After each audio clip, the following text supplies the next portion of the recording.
ముకుంద వారసత్వం నుంచి పుట్టిన బంగారు అద్భుతం Purvi gold diamonds and silver November 1న కేపీహెచ్పీలో గ్రాండ్ ఓపెనింగ్. ఈ మధ్య కాలంలో నిర్మాతలు ఎవరో ఒకరిని టార్గెట్ చేసి ఎవరి గురించో మాట్లాడుతున్నట్టు బాగా ఫైర్ అయిపోయి ఒక ఇష్యూ క్రియేట్ చేస్తే అసలు ఆయన ఎవరినన్నాడు, ఎందుకు అన్నాడు, ఎందుకు అలా అనాల్సి వచ్చింది, అన్న మాటలు కరెక్టేనా రాంగా, మరీ అంతలా మాట్లాడతారా అనే ఆలోచనలతో చాలామంది రాస్తారు. మనలాంటి వాళ్ళు కూడా కూర్చొని మాట్లాడుకుంటారు.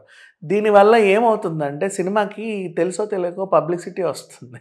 అంటే రిలీజ్ తర్వాత కూడా, రిలీజ్కి ముందు ఎత్తు, రిలీజ్ తర్వాత ఒక ఎత్తు. ఈ మధ్య కాలంలో జరిగినటువంటి కొన్ని ఇన్సిడెంట్స్ చెప్తా. అప్పట్లో ఏదో సినిమా వర్జిన్ బాయ్స్ అనేది వచ్చింది. దానికి ఒక టొమాటో గాడు నన్ను ఏదో అన్నాడు, 40,000 ఇష్యూ, 40,000 ఇస్తేనే పాజిటివ్ రివ్యూ ఇస్తా, లేదంటే నెగిటివ్ రివ్యూ ఇస్తా అని చెప్పి ఆయన మీద మా సినిమాని ఏదో చేశాడని పోలీస్ స్టేషన్లో కేసు కూడా పెట్టాడు. దాని మీద చర్చలు జరిపారు, డిబేట్లు జరిపారు, బోల్డన్ని జరిగాయి.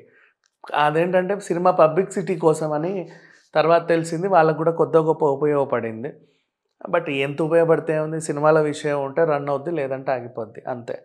నెక్స్ట్ వాట్ హ్యాపెండ్, తర్వాత పాపం ఒక డైరెక్టరు పాజిటివ్ రివ్యూలు వచ్చిన నా సినిమాకి ఎవరు రావట్లేదు అని చెప్పి చెప్పుతో కొట్టుకున్నాడు ఏడ్చుకుంటూ.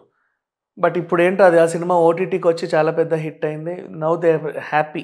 బట్ అదేదో థియేటర్లో చూస్తే బాగుండు అనిపించింది. ఆ తర్వాత మళ్ళీ ఏమైంది, ఇప్పుడు ఈ ప్రొడ్యూసర్ మధ్యలో బన్నీ వాస్ కూడా ఉన్నాడు, మర్చిపోయా. నన్ను ఎవరు తొక్కలేరు, ఏం పీకలేరు, కావాలంటే ఇంకో వెంట్రుకు కూడా చూపించగలను అని చెప్పేసి కొంచెం ఘాటుగా చెప్పేసరికి అప్పటి వరకు లేని మిత్రమండలి ఆ 2 రోజులు బాగా ఊపందుకుంది. నిజంగా చెప్తున్నా, మిత్రమండలికి అప్పటి వరకు ఎక్కువ ప్రచారం చేయలేదు. ఎందుకంటే ప్యారలల్గా తెలుసు కదా, డ్యూడ్, కే ర్యాంప్ ఇవన్నీ ఉండేసరికి వీళ్ళల్లోనూ ఎవరో లేడీ జర్నలిస్ట్ పిచ్చి పిచ్చి క్వశ్చన్స్ వేసి వీళ్ళని ఇబ్బంది పెట్టేసరికి ఏదో రకంగా ప్రమోషనల్గా బాగా ఉపయోగమైంది. కొంతమంది డ్యూడ్ మీద జాలిపడ్డారు, కొంతమంది Kiran Abbavaram nice step, you have taken good bro, పక్క రాష్ట్రం హీరోని చాలా బాగా చెప్పామని చెప్పి ప్రశంసించారు. తెలుసు కదా, ఆబ్వియస్లీ ఆ లేడీ డైరెక్టర్ ఏంటి బూతులు అదేంటి ఇదేంటి అని చెప్పి వాళ్ళ పందాల వాళ్ళు పోయారు. మిత్రమండలికి ఇది బాగా హెల్ప్ అయింది. మరి ఇప్పుడు కే ర్యాంప్ పరిస్థితి ఆఫ్టర్ రిలీజ్ కూడా ఇంకా సినిమాలు ఆడుతున్నాయి. దీనికి వెళ్ళాలా దానికి వెళ్ళాలని ఆలోచించుకునే క్రమంలోనే కే ర్యాంప్కి ఇంకొంచెం ప్లస్ రావాలనేమో మరి నిర్మాత ఎవరినో, రే నువ్వు మగాడివైతే అది చేయరా ఇది చేయరా, సినిమాని తొక్కేస్తావా, అసలు నా ఎంత నొప్పిగా మాట్లాడుతున్నా, నేను ఇక్కడే ఉంటా అది ఇది అనేది ఏదో అనేసాడు.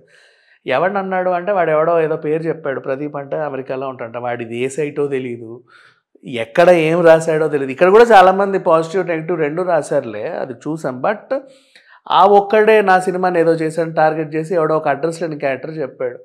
మేబీ అది కూడా పబ్లిసిటీ స్టంట్ ఏమో. కానీ ఈ రోజు వరకు నేను చెప్పి 2 రోజులైంది, ఈ రోజు దాకా ఇది వైరల్ అవుతా ఉంది. కే ర్యాంప్ అంటున్నారు. దానివల్ల ఇంకో 4 టికెట్లు ఎక్కువ తెగాయి. సో వాట్ ఎవర్, ఈ మధ్య కాలంలో ప్రొడ్యూసర్లే కదా, నిర్మాతలే ఖర్చు పెడతారు, నిర్మాతలే ఏడుస్తారు, నిర్మాతలే రాబట్టుకుంటారు, నిర్మాతలే నవ్వుతారు. కాబట్టి నిర్మాతలందరూ కూడా కొత్తగా ఆలోచించి ఏదో రకంగా స్టంట్లు వేశారు. ఇది బాగా వర్కౌట్ అయ్యింది. మరి ఇది చూసి అందరు అదే పందాలు వెళ్తే మరి వర్కౌట్ అయ్యే ఛాన్స్ ఉండదు. ఎందుకంటే అలవాటు అయిపోద్ది జనాలకి. 1-2 సార్లు అంటే చూస్తారు, కానీ ప్రతిసారి అంటే కుదరదు కదా. కాకపోతే ఇతను కొంచెం పెయిన్ఫుల్గానే మాట్లాడాడు. ఏదైనా సరే బాగుంది బాగాలేదని డిసైడ్ చేయకూడదు. నచ్చిందా లేదా చెప్పండి. నచ్చితే నచ్చింది, నచ్చకపోతే నచ్చలేదు, ఇట్స్ ఓకే, వాట్ హ్యాపెండ్, ఇంకోసారి నీకు నచ్చేలాగా తీద్దాం. బాగాలేదని చెప్పకూడదు. బాగాలేదనేది ఇట్స్ స్టేట్మెంట్ పాస్ చేసినట్టు నువ్వు జడ్జ్మెంట్ ఇచ్చేస్తున్నావు. నీకు నచ్చకపోతే ఇంకోటికి నచ్చవచ్చు కదా, అట్లా ఆ రకంగా. సరే, ఇక ఇచ్చేవాళ్ళని ఏమి ఆపలేము. సినిమాలంటూ రిలీజ్ అవుతూనే ఉంటాయి.